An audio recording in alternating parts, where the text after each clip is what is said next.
Welcome है जी आप सभी का हमारी एक और नई वीडियो के अंदर। आज इस वीडियो के अंदर बात करें कि बरसम की अच्छी ग्रोथ के लिए क्या करें, इसके अंदर क्या डालें कि ये अच्छी चल पड़े।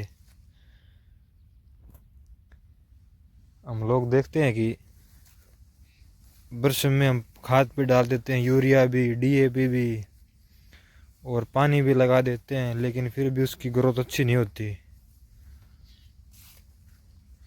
उसके कई कारण होते हैं, जैसे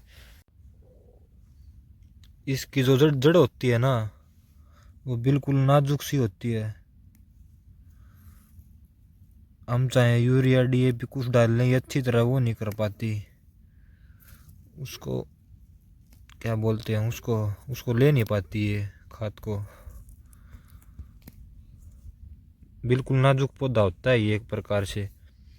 तो इस वीडियो के अंदर यही बात करें कि इसके अंदर क्या डालें। देखो, जो बरसिम होती है ना, ये सरसों जैसी वैरायटी है। जैसे सरसों नहीं होती, और सरसों के अंदर हम जब सल्फर डाल देते हैं तो वो एकदम से फूट कर लेती है और उसकी ग्रोथ तेज हो जाती है। तो ये बरसिम भी वैसी ही है, सरसों जैसी वैरायटी होती है एक प्रकार से ये। कुछ तो अब ठंड ज़्यादा होने लगी है, हालांकि पहले तो नहीं थी, अब एकदम से ज़्यादा होने लगी है, जिसका इसके ऊपर असर पड़ेगा। मतलब पहले गर्मी थी, अब एकदम से ज़्यादा ठंड हो गई, और किसी ने इसकी लेट बिजाई की होगी तो ये बिल्कुल भी नहीं चलेगी। तो हम है ना इसके अंदर सल्फ़र का इस्तेमाल करेंगे। सल्फ़र इन दोनों के लिए, जैसा कि मैंने आपको बताया, इन दोनों के लिए बहुत अच्छा होता है। इनकी जड़ों में विकास करेगा सल्फ़र, मतलब सल्फ़र इनकी जड़ों में विकास करने में मदद करेगा। और इसका रंग भी ये देखो पीली पीली है, इसका यही मतलब है कि इसमें सल्फ़र की कमी है।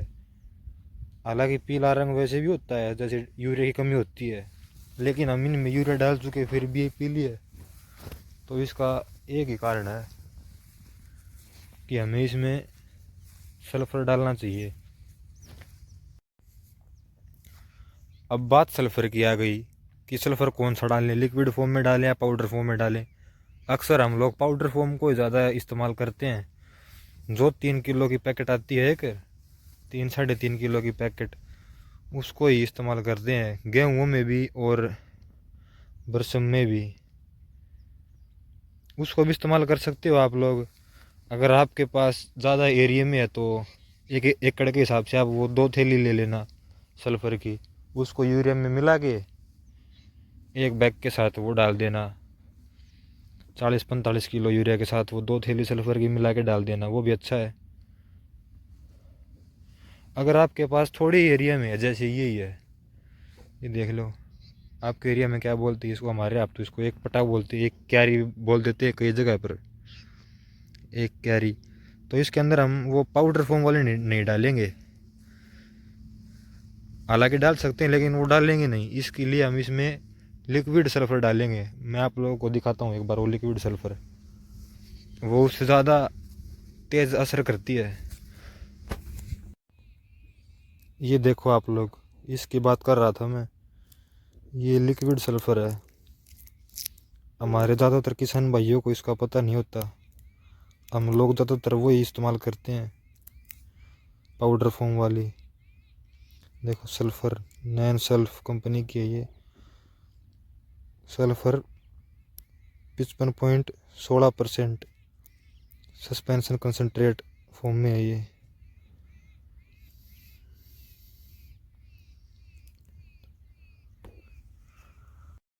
अब बात करें इसको इस्तेमाल करने का तरीका। मान लो आपके पास एक कैरी है, 2 कैरियाँ हैं, तो एक कैरी के हिसाब से 5 से 7 किलो यूरिया ले लेना, और 5 से 7 किलो यूरिया लेके उसके अंदर ये 1 सीसी मिला देना। अगर आपके पास 2 कैरियाँ हैं तो 14-15 किलो यूरिया लेके उसके अंदर भी 1 ही सीसी मिला देना, उससे ही काम चल जाएगा। और इसका प्राइस भी ज़्यादा नहीं होता। इसका प्राइस भी वो तो शायद 400 की एक थैली आती है, और ये 150 की आधा लीटर मिल गई हमें, और ये उससे जल्दी काम करेगी। हम इसको यूरिया के अंदर मिला के और फिर पानी लगाने से पहले अपनी उसमें खेत में छिड़क देना है।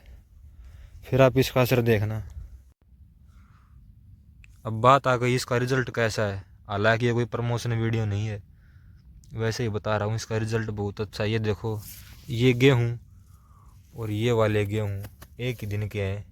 इनका रंग पीला है और इनका रंग देखो आप एक बार, बिल्कुल हरा काला। ये इसीलिए इनमें पहले डाल के देखी थी और इनमें अब डालेंगे कि इसका रिजल्ट कैसा रहेगा, यही देखने के लिए। ये देखो, इनमें फुटाव देखो आप, 1 मिनट, कितना अच्छा है।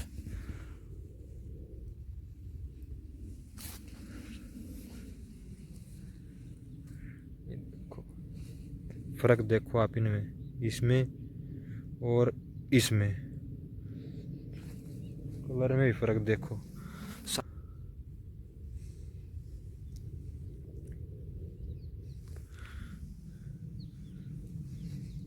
और वो रही उस तरफ हमारी बरसम की क्यारी, उसके अंदर अभी इसको डालेंगे। तो ठीक है जी, इस वीडियो के अंदर इतना ही।